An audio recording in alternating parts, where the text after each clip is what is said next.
በረሮችን በቋሚነት የማስወገድ ተፈጥሯዊ መንገዶች።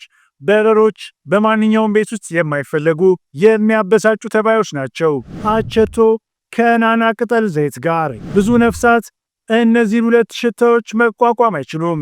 የበረሮ ወረርሽኝ የትና ለምን እንደሚጀምር ይወቁ።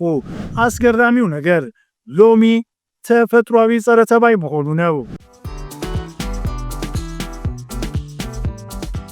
በረሮችን በቋሚነት የማስወገድ ተፈጥሯዊ መንገዶች። በረሮች በማንኛውም ቤት ውስጥ የማይፈለጉ የሚያበሳጩ ተባዮች ናቸው። ይህን ሁሉም ሰው ይስማማል። ነገር ግን በገበያ ላይ ያሉት እነሱን ማጥፊያ ሽታ ያላቸውና ውድ የሆኑ ጸረ ተባይ መድኃኒቶች አስተማማኝ አይደሉም። ስለዚህ መርዛማ ኬሚካሎችን አስወግዱና እነዚህን ተፈጥሯዊ መንገዶች ይሞክሩና በረሮችን ከቤቶ ለማጥፋት ይሞክሩ። የበረሮ ወረርሽኝ የትና ለምን እንደሚጀምር ይወቁ። የበረሮ መወረር ብዙ ጊዜ የሚጀምረው በኩሽና ውስጥ ነው፣ በተለይም ለማጽዳት አስቸጋሪ በሆኑ ኪችን ካቢኔቶች ውስጥና ከእቃዎቹ በታች። ስለዚህ ምግብ ከማብሰሎ በፊትና በኋላ ኩሽናውን በደንብ ማጽዳቱን ያረጋግጡ።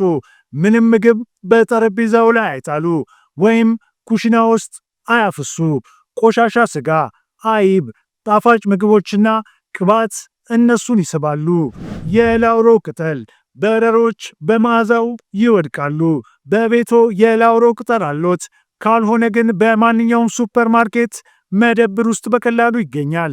እሱን ለመጠቀም ይሞክሩ፣ ወይም በእነዛ ለማጽዳት አስቸጋሪ በሆኑ ቦታዎች ላይ ያስቀምጡት። ይህ መላ ብዙ የላውሮ ቅጠሎችንና ትዕግስትን ሊወስድ ይችላል፣ ነገር ግን በረሮችን ለማጥፋት ጥሩ ተፈጥሯዊ መንገድ ነው።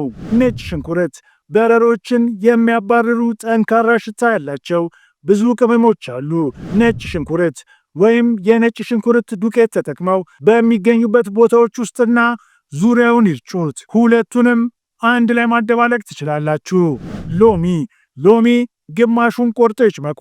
በረሮች በጣም የሚወዷቸው ለመድረስ አስቸጋሪ የሆኑ ቦታዎች ላይ ኢላማ በማድረግ ጥቂት የሎሚ ጭማቂውን በትንሿ በሚረጭ ጠርሙስ ውስጥ መቀላቀል። የሎሚ ጭማቂው እነዚህን ተባዮች በተሳካ ሁኔታ ያስወግዳል። በተጨማሪም ወጥ ቤቶ በጣም አስደናቂ ሽታ ይኖረዋል። አስገራሚው ነገር ሎሚ ተፈጥሯዊ ጸረ ተባይ መሆኑ ነው። አቸቶ ከናና ቅጠል ዘይት ጋር። ብዙ ነፍሳት እነዚህ ሁለት ሽታዎች መቋቋም አይችሉም። ከእነዚህ ውስጥ በረሮች ተካተዋል። መካከለኛ መጠን ያለው የምርጫ ጠርሙስ ኮምጣጤ ጨምሩ። በቂ የናና ቅጠል ዘይት ጠብታዎች ጨምሩ። በደንብ ይቀላቅሉና ወደ መርጨት ይሂዱ። ወጥ ቤቶንና መታጠቢያ ቤቶን ኢላማ ያድርጉ። የቤት ማዕዘኖችንና ሁሉንም ቦታ ያዳርሱ። እናም በረሮች ወደ ቤቶ ዳግም አይመጡም። ስድስተኛ የሳሙና መፍትሄ ቦራክስ በዱቄት የልብስ ማጠቢያ ሳሙናዎችና የእጅ ሳሙናዎች ውስጥ የሚያገለግል ተፈጥሯዊ ጸረ ነፍሳት ማጽጃ ነው። ሳሙናውን ከትንሽ ሙቅ ውሃ ጋር በማዋሃድ በወጥ ቤቶ ጠረጴዛዎች ላይና በማንኛውም በረሮች በሚገኙበት ቦታዎች አጠገብ በብዛት ያስቀምጡ። አሁን ደግሞ በኩሽና ውስጥ ሊኖሩ በሚችሉ ንጥረ ነገሮች ራሶ የሚያዘጋጁትን የበረሮ ማጥፊያ ነይ። አንድ ጊዜ ካዋሃዱ በኋላ በረሮቹ ይመጣሉ ብለው በሚያስቡበት ቦታ ያስቀምጧቸው። ልክ እንደ ጨለማ ቦታዎች፣ ምግብና ውሃ ለመፈለግ የሚመጡበት ቦታዎች። አንደኛ ቤኪንግ ሶዳና ስኳር ቆንጆ ወጥመድ ነው። ቤኪንግ ሶዳና ስኳር በ1:1 ሬሾ ያደባልቁ። ከዛም በአቅራቢያው ሌላ ተመሳሳይ መጠን ያለው ውሃ የተሞላበት ሌላ ትንሽ መያዣ ያዘጋጁ። ጣፋጭ ሽታው በረሮችን ይስባል። የዱቄት ድብልቁን ይበላሉ። ቀጥለው ውሃ ይጠጣሉ። ቤኪንግ ሶዳ ምላሽ ይሰጣል። በረሮቹ መራመድ እንዳይችሉና እንዲያብጡ በማድረግ ይገላቸዋል። ወጥመዱን መስራቱን መፈተሾን ይቀጥሉ። የሞተ ካገኙ ዙሪያውን ያዝዱና አስፈላጊ ሆኖ ሲያገኙ ድጋሚ ይሙሉት። ሁለተኛ የፕላስተር ወጥመድ። ከጥቅሉ ላይ በጣም ብዙ ፕላስተር ይቆረጡ። ንጣፉን የሚያጣብቀውን ጎን ወደ ላይ ያድርጉት። በኋላ ላይ ለማንሳትና ለመጣል ቀላል እንዲሆን የአንዳንዱን ጫፍ ወደ ታች እጠፉት። እዚህ ጋር ማጥመጃም ያስፈልጎታል። ያስታውሱ፣ ከጣፋጭ ምግቦች በተጨማሪ ስብ ምግቦች በረሮች ይወዳሉ። ስለዚህ አንድ ትንሽ የቺዝ ቅቤ በላዩ ላይ የተወሰነ ስኳር ያለው ማድረግ ይችላሉ። ማጥመጃውን በፕላስተሩ መሃል ላይ ያድርጉት። በረሮቹ ከበሉት በኋላ ይሄዳሉ፣ እናም በመንገዳቸው ላይ ባለው ፕላስተር ላይ ይጣበቃሉ። ለማጥመጃው ጣፋጭ ፈሳሽ አይጠቀሙ።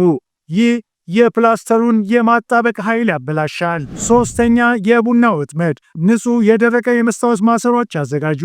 ትንሽ የፕላስተር ኩባያ በማሰሮ ውስጥ በቀላሉ የሚገባ ወስደው እርጥብ የቡና ዱቄት ያድርጉ። ውሃ የማይነካው ጠንካራ መሆን አለበት። የቀረውን ማሰሮ በውሃ ይሙሉት። እስከ መጨረሻው ውሃውን አይሙሉት። በረሮቹ ወደ ቡና ሽታ ይሳባሉ። ወደ ቡናው ከገቡ በኋላ ይወጣሉ። ነገር ግን መዋኘት ስለማይችሉ መውጣት አይችሉም። እንደ አስፈላጊነቱ ይደጋግሙትና የበረሮቹ ብዛት በመጨረሻ ይጠፋል። በግድግዳዎች፣ በጣራዎች፣ በቆሻሻ ፍሳሽ ማስወገጃ ውስጥ፣ በመታጠቢያ ገንዳ ስርና ጨለማና ሊደረስ በማይችል ቦታ ላይ ሁሉ ሊኖሩ ስለሚችሉ የተጠቀሙት ማጥፊያ ሁሉንም ማጥፋቱን ያረጋግጡ። እነዚህን ተፈጥሯዊ መፍትሄዎች በጊዜ ሂደት ከሞከሩት በኋላ የማይጠፉ ከሆነ አሁን ባለሙያ ማማከር ያስፈልጎታል። ዛሬ አዲስ ነገር ከተማሩ ይህንን ቪዲዮ ላይክ ያድርጉትና ለጓደኛዎ፣ ለቤተሰቦ ያካፍሉ።